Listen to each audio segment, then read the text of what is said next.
정말 눈물이 핑 도는 단어 모유수유인데 이 아이가 태어나자마자 너무 잘 빠는 거예요. 제가 그때부터 또 약간 머리가 확 돌면서 그리고 아이가 울면 막 어찌할 바를 몰랐는데 둘러 선생님도 둘이서 너무 잘하시겠지만 1+1은 2가 아니잖아요. 첫째, 둘째 이제 다 자연주의 출산을 하셨으니까 이제 거의 모자동실이잖아요. 모유수유나 이런 부분에서 좀 수혈하셨는지 어떠셨는지. 네. 그냥 정말 눈물이 핑 도는 단어 모유수유인데 아이고. 정말 출산은 아무것도 아닌 것 같아요. 저는 모유수유가 정말 끝판왕인 것 같고요. 저는 사실 유방이 모유수유에 좋은 유방은 아니고요. 그다음에 첫째 때는 이제 아무래도 저체중아였기 때문에 빠는 힘이 적었어요. 근데 이제 아무래도 첫째 아이다 보니까 막 엄청 애를 썼었는데 잘 안 됐었고요. 근데 그때는 그냥 이런저런 데를 막 다니면서 전전했었던 것 같아요. 그래서 제가 결국에는 안 돼서 정말 50 막 이렇게까지밖에 안 돼가지고 막 조금씩 먹이다가 중단을 몇 개월 만에 했던 기억이 있고요. 그래서 사실 둘째 때는 거기에 너무 미련을 갖지 말고, 왜냐면 사실 모유수유를 하게 되면은 잠을 충분히 못 자는 거는 사실이거든요. 그래서 그냥 회복을 하자라고 결심을 했으나 이 아이가 태어나자마자 너무 잘 빠는 거예요. 이렇게 제가 지금 제 유방을 어떻게 표현할지 모르겠는데 이게 진짜 이렇게 약간 납작한데 그거를 막 확 진짜 힘차게 처음에 이제 초유를 먹이신다고 빨려주시잖아요. 근데 너무 잘 빨아가지고 제가 그때부터 또 약간 머리가 확 돌면서 이번에는 정말 모유수유에 성공해야겠다 라는 또 다짐을 하게 되죠. 근데 이제 산부인과에서부터 이제 이게 둘째다 보니까 전몽침이 금세 왔어요. 근데 이제 아무래도 산부인과에 계신 간호 선생님들은 모유수유에 막 전문가시지 않다 보니까 사실 그 전몽침이 굉장히 좀 아프고 해결이 잘 안 됐었고요. 그래서 제가 사실 조리원을 구할 때 혹시 모르니까 그 모유수유의 전문가가 원장님인 데를 골랐었거든요. 그래서 제가 이제 조금만 조리원만 가면은 이제 이게 해결될 거다라고 이제 기대감을 가졌었는데 조리원 원장님이 그새 바뀌신 거예요. 아이고. 네. 그래서 저의 꿈은 무산됐고 이제 거기 계신 모유수유 분들이 알려주시긴 하는데 그냥 아름아름 아시는 걸로 다 아셔주니까 저의 모유수유가 해결이 안 됐어요. 근데 이제 아무래도 제 신체적인 문제도 있었던 것 같아요. 뭔지 모르겠지만 이제 호르몬이나 이런 문제도 있었던 것 같은데 그래서 결국 조리원에서 과외를 받으려고 하루 외출을 끊어가지고 그때 집에 와서 선생님한테 배웠어요. 배웠고 이제 둘러쌤한테 배우듯이 이런 가이드를 받았는데 이게 2명을 케어를 해야 되고 저도 잠이 부족하고 이러고 나는 왜 안 나오지? 막 이런 생각이 드니까 그게 가장 안 좋다고 하시긴 하더라고요. 그래서 결국에는 첫째째보다는 조금 모유수유를 더 먹였지만 결국은 좀 성공하지 못한 그런 슬픈 이야기가 있습니다. 모유수유는 진짜 출산이랑은 완전히 또 다른 것 같더라고요. 그러니까 하고 싶어도 잘 못하는 경우도 있고, 안 하려고 했는데 너무 아기가 잘 빨고 젖도 잘 나오고 그냥 모유수유 가는 거고. 조리원에 가면 막 우유 이만큼 내는 엄마들 보면 되게 조금 위축되거든요. 근데 이제 본인의 탓도 아니고 전 사실 또 그때 내가 또 이거를 잘 못 지켜서 그런가 보다 막 이런 생각을 많이 했는데 사실 제 신체적인 문제라기보다는 그냥 특성이 있었던 것 같아요. 그쵸. 컨디션이나 여러 가지 그런 또 개인적인 그런 체질이나 그 상황들 이런 것도 있었으니까. 저는 사실 그렇게 힘든 임신 과정 그 생활을 계속 버티면서 출산 잘 하신 것만 해도 거의 기적 같다 이렇게 생각하거든요. 진짜 저는 둘러 못 해드릴 줄 알고 대학병원 가실 줄 알았어요. 그 산후조리원은 그러면 첫째도 산후조리원 가고 둘째도 산후조리원 둘 다 그렇게 산후조리원 생활을 하셨어요? 저는 첫째를 그때 조리원에 신생아실 보내는 게 너무 마음이 아파가지고 네, 첫째는 그냥 도우미분 집에 오셔서 했었거든요. 근데 이제 제가 이게 첫째 때다 보니까 막 도우미분이 밤인데 막 불 탁 켜고 애 기저귀 갈고 막 이런 게 그냥 하나하나가 다 신경이 쓰이잖아요. 그래가지고 결국 잠을 제가 도우미분한테 이제 데리고 와서 제가 잠재우고 막 그랬던 기억이 나요. 그래서 첫째 때 사실 회복을 잘 못했다는 생각이 들어가지고 둘째 때는 조리원에 들어가자라고 해서 들어갔었죠. 그러면 산후도우미도 써보고 산후조리원도 이제 가보셨는데 장단점이 있으실까요? 장단점이요? 지금 기억나는 거는 아무래도 조리원에서는 조금 더 쉴 수 있는 거. 네. 근데 아무래도 조리원도 이제 모유수유 콜 오면은 뭐 쉴 수 없는 거는 매한가지인데, 이제 아무래도 마사지 같은 거, 물론 뭐 지불을 해야 되긴 하지만, 마사지도 뭐 편하게 받을 수 있고, 그리고 좀 더 쉴 수 있고, 그리고 밥 먹는 것도 조금 든든하게 먹을 수 있고, 이런 게 좋은 것 같은데, 생각보다 신생아실에 저희 애가 있는 게 막 엄청 마음이 아프거나 그러진 않았어요. 근데 이제 아무래도 조금 아이가 계속 저랑 떨어져 있고 막 이러는 게 조금 안쓰럽긴 한 것 같아요. 근데 그거 말고 산모한테 좀 쉬기 좋은 거는 아무래도 네, 조리원이 좋은 것 같긴 해요. 산후조리원 같은 경우는 이제 편한데 퇴소하고 집에 오면 뭔가 새로 시작하는 육아? 이게 좀 힘들고 산후도우미 같은 경우는 나랑 좀 소통이 잘 되는? 그러니까 약간 또 다른 사람이 내 집에 와서 뭔가 한다? 이런 게 좀 불편하신 분들은 잘 못 쓰고 그런 것 같긴 하더라고요. 지혜님 지금 살고 계신 곳이 어디신가요? 저는 서울시 강동구에 살고 있습니다. 혹시 이제 거기서 어느 정도 사셨는지, 거기 사시면서 뭐 육아하면서 이런 게 좋았다, 아이 키우기는 이 동네가 이런 게 좋다, 이런 거 있으신가요? 저는 사실 여기 토박이고요. 제가 2살 때부터 살았었고, 이제 중간에 이제 결혼하고 나서 잠깐 뭐 남양주시나 송파구 잠깐 살고, 이제 여기 다시 아이 육아 때문에 친정엄마 근처에 살고 있는 상황인데요. 저희 동네는 지금은 조금 지금도 뭐 여전히 좀 있긴 한데, 그 환경이 되게 좋아요. 그러니까 숲이 되게 많고요.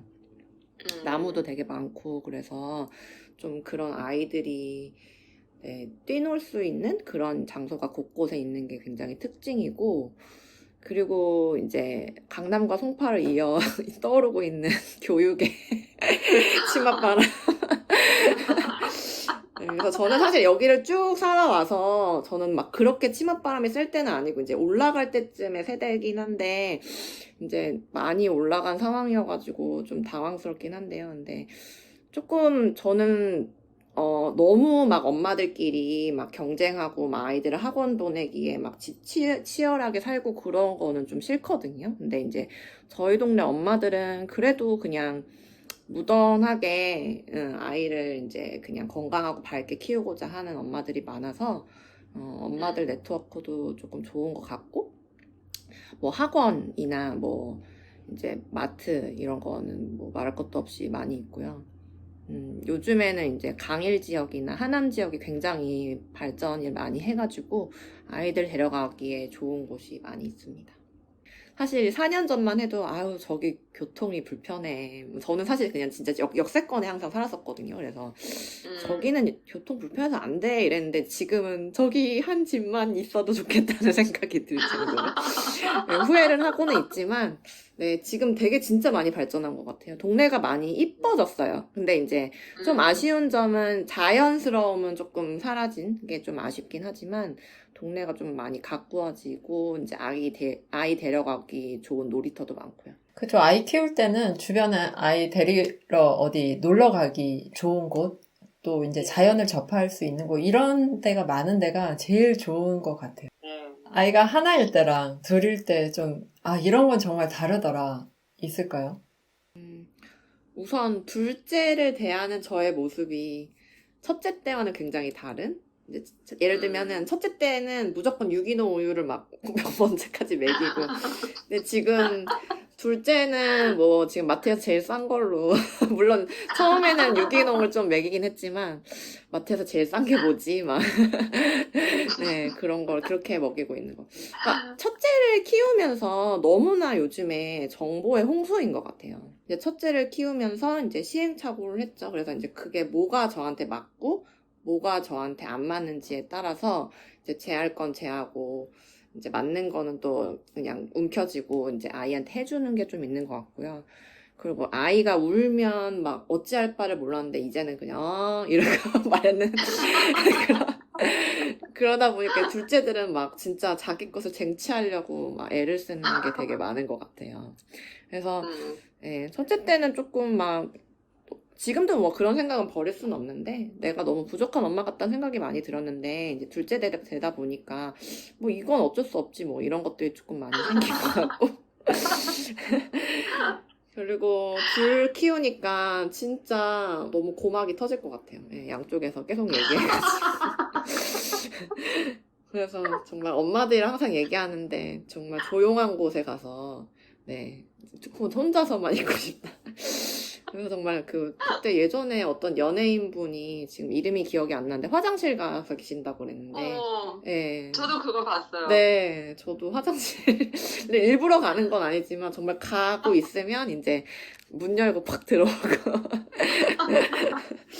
그러고 살고 있습니다. 둘러사이님도 둘이서 너무 잘하시겠지만 1+1은 2가 아니잖아요. 네. 아, 저는 첫째가 되게 순했어요. 저도요. 네네네. 네, 그래서 세상에 애들이 다 그런 줄 알고 둘째는 안 돼. 너무 예민하고 까칠하고 막 그런 거예요. 그래서 아, 세상에는 다양한 아이들이 사는구나. 맞아요. 네, 저도 진짜 그걸 너무 느끼고 있어요. 저는 첫째가 순한데 예민해요. 그래서 어린이집 적응하는데 거의 2, 3년이 걸렸거든요. 근데 둘째는 3일 걸렸어요. 그러니까 둘이 사회성을 비교하자면 얘는 정말 푸어 소셜이고 얘는 너무 극도로 사회성이 좋은 한강공원 가서도 막 할아버지한테 말 거는 정도. 둘이 너무 달라요. 그래가지고 사실 둘째가 조금 이렇게 교류? 이렇게 약간 대화를 나누고 하기에는 훨씬 조금 좀 스무스한, 그러니까 좀 수월한 게 있거든요. 이제 그러다 보니까 첫째가 조금 느낄 소외감? 이런 것들을 조금 걱정하게 돼서 이어서 밸런스를 조금 맞추려고는 하고 있고, 사실 아시겠지만 첫째 애들이 정말 퇴행 증상이 너무 오잖아요. 그래서 이제 그런 거 그쵸. 때문에 불과 몇 주 전까지만 해도 좀 걱정을 많이 했었어요. 그래서 예를 들면은 뭐 안 걸으려고 하고 유모차 자기도 탄다고 해가지고 네. 그래서 사실 유모차 막 2대 갖고 다니고 외건을 사야 되나 막 아기띠도 맨날 갖고 다니고 막 그러고 있었는데 둘이 정말 안 놀았었거든요. 저희 애들은 4살 차여가지고. 근데 이제 조금 놀기 시작했고, 이제 첫 아이를 초등학교 보내는 훈련들을 시작하면서, 이제 유모차 안 타고, 이제 뭐 자전거를 타든다든지, 이런 걸로 바꾸면서 살아가고는 있는데, 네, 둘 키우는 거는 근데 어쨌든 쉽진 않은 것 같습니다. 그러고 보니까 7살, 3살이니까 4살 차이다, 그죠? 저희 집도 12살, 8살이라 4살 차이인데, 둘째가 11월생이라 거의 5살 차이거든요. 근데 이제 둘째가 아무래도 어리다 보니까 좀 떼쓰고 좀 자기 주장 많이 하고 이랬는데, 조금씩 크다 보니까 형을 많이 따라서 저희는 둘 다 아들이라, 네네. 예, 진짜 그 고막 터진다는 말이 너무 공감이 잘 되고요. 주말에 정말 키즈 카페를 방불케 하는. 맞아요. 자동차 안에서도 너무 시끄러워요. 헛웃음이 나옵니다, 헛웃음이. 근데 정말 저는 사실 둘째를 낳을까 말까 너무 고민을 했거든요. 딱 하나 좋은 게 첫째한테만 좋을 것 같은 거예요. 저를 위해서 생각하면 낳지 말아야 되는 상황인 거죠. 네, 특히나 워킹맘들은. 그래서 사실 최근에도 이제 첫째 아이 뭔가 약간 심리평가 이런 거를 한번 해봤어요. 근데 선생님들 그러시더라고요. 어머님이 하나만 낳으셨으면 참 잘하셨을 것 같은데 막 이런 말씀을 하시더라고요. 그런데 이제 둘째를 낳고 정말 다른 애가 나왔잖아요. 근데 저는 정말 제가 그때 그런 생각을 했던 거를 정말 막 하나님한테 막 회개한다고 할 정도로 그 아이가 너무 밝기 때문에 이 집안 분위기가 너무 달라지는 거 있잖아요. 네, 그래서 정말 이 아이가 우리 가족 구성원에게 필요한 아이였다라는 게 너무 느껴지고 그렇게 너무 귀여워요. 지금 3살이기 때문에 더더욱 이제 그러긴 한데 너무 귀엽고 사랑스럽고 이제 또 딸이다 보니까 이게 확실히 저희 딸은 좀 개걸스러운 딸이긴 한데 그래도 딸이다 보니까 이제 엄마를 걱정해주고 이러는 게 좀 진짜 다르더라고요. 예. 그러니까 뭐 아들들은 정말 아프다고 해도 신경도 안 쓰는 그런 영상들 지금 많아요. 진짜 그렇거든요. 근데 딸은 막 내가 아파하면 엄마 아파 막 진짜 2살짜리도 막 그렇게 얘기하니까 정말 둘을 정말 강추하는데 전 둘을 강추해요. 근데 그만큼 힘들긴 하는 것 같아요.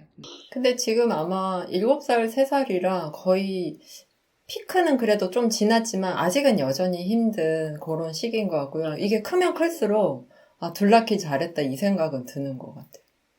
네. 저도 솔직히 둘째한테는 미안하지만 둘째를 낳길 정말 잘한 걸까 이런 생각을 많이 했었거든요.